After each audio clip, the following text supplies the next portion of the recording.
So, Sonia Planellas, Senior Researcher in Aquatic Animal Welfare, Behaviour and Cognition in IRTA now, moved from, just recently from the University of St Andrews, on how precision farming can help aquatic animal welfare and lessons to be learned for fisheries. I look forward to it. I've got the, oh, you've got the thing. Yeah, it's a very kind of long title. I'm not sure if I'm gonna try to, comply with that. But I've been working on precision farming for a while now, mainly at the University of Stirling, not St Andrews, but I did work in St Andrews before. And now I moved to Monells. IRTA is a research institute from the government of Catalonia that works on food technology mainly. And I'm in the welfare unit. So I want to develop the aquatic animal welfare that is not there yet. So basically, I'm going to talk about my experience working on precision fish farming, not so much about the scientific outputs or the knowledge we acquire or things like that, but the challenges that we faced on precision fish farming. That is what means, basically, in general, the use of sensors, technology, sonar systems, things like that. So at the beginning of my experience with precision fish farming, that actually comes from precision livestock farming, I think it was called, that it's been running for much longer.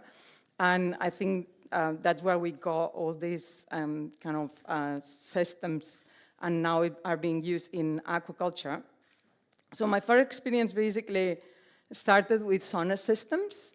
Sonar systems are used in fisheries as well, and we used single beam sonar systems, and now also they are trying to use multiple beam sonar systems as well. So this is one of the things that was first fisheries and then moved into aquaculture, really. And other different use of technologies like, for example, drones, or even, different sensors. So different technology available. And obviously we use AI to develop the algorithms to identify animals, to identify groups as well, and also the systems. So basically, precision fish farming tries to improve the management of the animals, the production systems, but also at the same time, the welfare of the animals.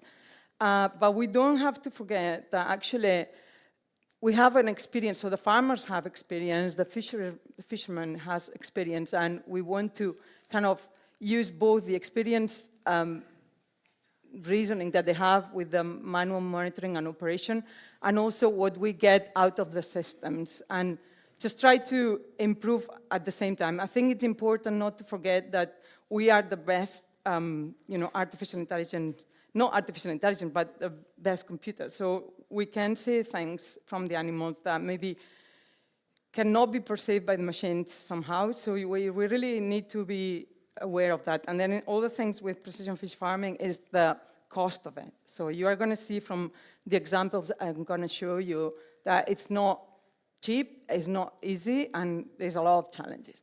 Okay, so the benefits of, so what we wanted to do, and this was this is two of my recent projects. They came from industry. Basically, the industry were interested in us as researchers exploit the data that they were obtaining with the use of cameras. So the cameras that they use for farming fish, in this case is salmon farming, and we use cameras to see how the pellets come down, and then the farmers manually, basically stop the feeding or increase the feeding. So they wanted to make it automatic, but at the same time they saw that the animals were doing things, but they didn't understand how to use these results. We used this information that they were obtaining with the cameras. So basically they came to us as behaviorists and asked if we could help them on doing the interpretation of the results. So the use of cameras it's got pros and cons, because obviously we have a good visual system, but when we are in cages, for example, there is a lot of turbidity in the water sometimes, so sometimes it's difficult to visualize the animals, but still like this, you will see that we can actually see things. The good thing of this project is that we were using cameras that they were already on site, so basically we didn't have to have an extra extra cost for the project. And the company that approached us was developing the algorithms. So basically, we used the algorithms that they were developing on activity levels of the fish. And it's kind of an efficient method to look at the distribution of the animals, but also about what they are doing and where they are doing. Because it's interesting that aquaculture has been on for many, many years. But when you go to the farms and you ask the farmers, where are your fish, what are they doing, they hardly know about what's happening under the water. First, because it's very difficult to see. Also because the conditions or the environmental conditions change a lot. There is seasonality, but there is also daily rhythms. So there's a lot of differences in the environment that cannot be and cannot predict what's happening with the animals. So basically, we have this potential for automatic behavioral monitoring and also detecting the effect of the stressors via these changes in behavioral profiles. So one of the challenges that aquaculture faces, salmon aquaculture, is this PGD, AGD, and is proliferative gill disease, and they do have scoring systems for that.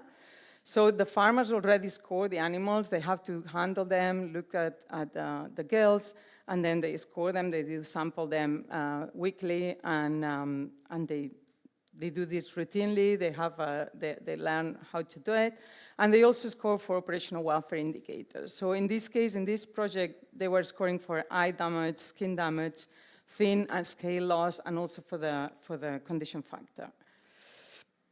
So we use all this data that they were giving to us, together with the information that we were getting from the cameras, okay? So these cameras, basically what they do, they detect the pellets when they are falling from the water.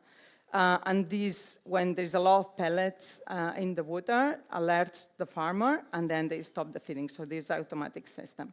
And the company is called Observe Technologies. So this is the ones that we were working with. So they wanted to see how we could, by using the same system, have these behavioral profiles and make the feeding more accurate, and also, examine different behaviors that were relating to the feeding responses.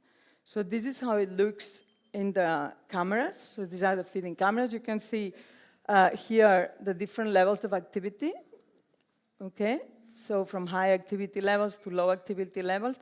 And they developed these algorithms and use machine learning to validate it.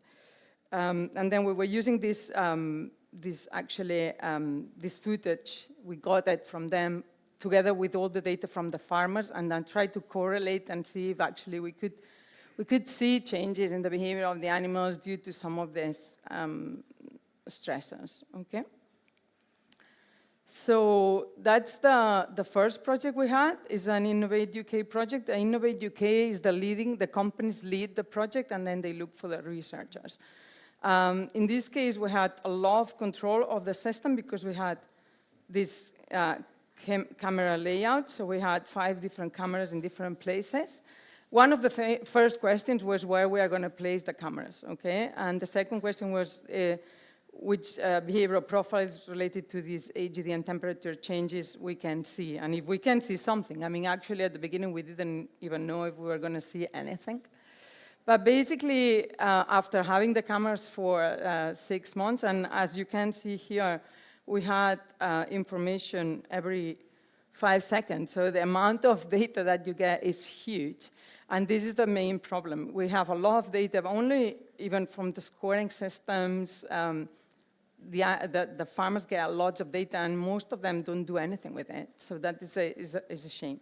So we could see that there was something happening here when we saw that the AGD, PGD scores were increasing here, and we see that the animals were changing their behavior. So the behavior changed, the activity increased, the abundance of animals in this area increased, and the schooling behavior increased. So as soon as we see these changes in AGD, PGD scores, that means that the animals are sick, basically. They do change their behavior, and and it was quite easy to see in this case because we had these 5 cameras, so we could identify where the animals were in each of the movements. And then what we did, it was also to see what was happening with the other indicators. We saw that the operational welfare indicators also changed, and we saw actually temperature changes as well at the same time, and mortality levels. So as soon as we had this outbreak of AGD-PGD, we had mortality peaks here as well, okay? So this is all published if you're interested. So that gave us a bit of a reassurance that actually these algorithms were working. We could see actually that there was something happening, and actually at the same time they could correlate with changes in the behavior of the animals. And that's interesting, but actually in different sites things happen differently. This is site 2, for example. It was a shallower place, so basically the changes were different, were not so visible. You could see a lot more variability, but still correlate with similar trends. What happens when you are looking at the temperature, okay? So here you have temperature and depth of maximum fish activity, and you can see that it changes with the season, and it changes with different gradients. And that it's important because we have just we have the 5 cameras here, and we can see that these changes are very visible. But when we only have 1 camera, what happens? In this case, we did see differences as well, and because we saw that, we went to the second project. But obviously, some of the things that we learn and have to have into consideration for the next project where we had just 1 camera in many different farms, so we're scaling up this project, was that while the data from the sensors usually is quite reliable, we do have problems sometimes with some of the sensors. We have to be sure that they are working. So for example, oxygen, we had to discard the oxygen. Another data regarding production was basically not taken specifically for the project. And so we do have a lot of issues on deciding which one was valuable and which one was not, homogenize the data, then we had to standardize between farms, validate with the farms, go back again to the data, talk to the farmers. So it's really a slow process. And so basically when we're trying to do this type of studies, it's very important that you have very clear the data and talk to them about the units that you want to record the data, all these type of things, because at the late run, then you have a lot of issues with that. And that is a huge amount of data to be processed, and that makes it very difficult for the researchers to do. So if you want to have more information, we had another project that is the schools project, where we had 5 additional farms. We had some issues with AGD, PGD as well, but in other farms we didn't. And in this case, because you only have 1 camera, you really have to ensure the proper camera placement. And you see things like that, and you think there's something happening, but then in reality what happened is that the camera was moving. The depth of the camera was changing constantly. So unless you didn't know that, you would think, oh yeah, here is happening something, but in reality it's not happening. So this is the main challenge with the industry data that we had. So this lack of standardized protocols, data quality issues, inconsistent sampling. Sometimes they do 2, sometimes they do 3. These different formats, and then also they always have short-term priorities, and science usually is something that works at long-term studies. New cameras are being developed with a lot of different sensors, with stereoscopic cameras, 360. This is a different company, and they are trying to do this type of approach where you can actually correlate behavior with also operational welfare indicators and production data, and as well as environmental data. So it's coming in aquaculture. So that can be probably also introduced into fisheries somehow. And this is our team. There's a lot of people working on this project. especially thanks to my postdoc, Meredith, that she's been doing all the data analysis, and it's a lot of work, and also Sharon, that is the PhD that is continuing this work, and looking at the cumulative stressors, that one of the talks was talking about that, and I think it's very important to see that actually fish is not only one point stressor, it's a cumulative experience, and that is very important for welfare, and taking that into account. And if you want more information, we have a couple of papers published now. Thank you very much.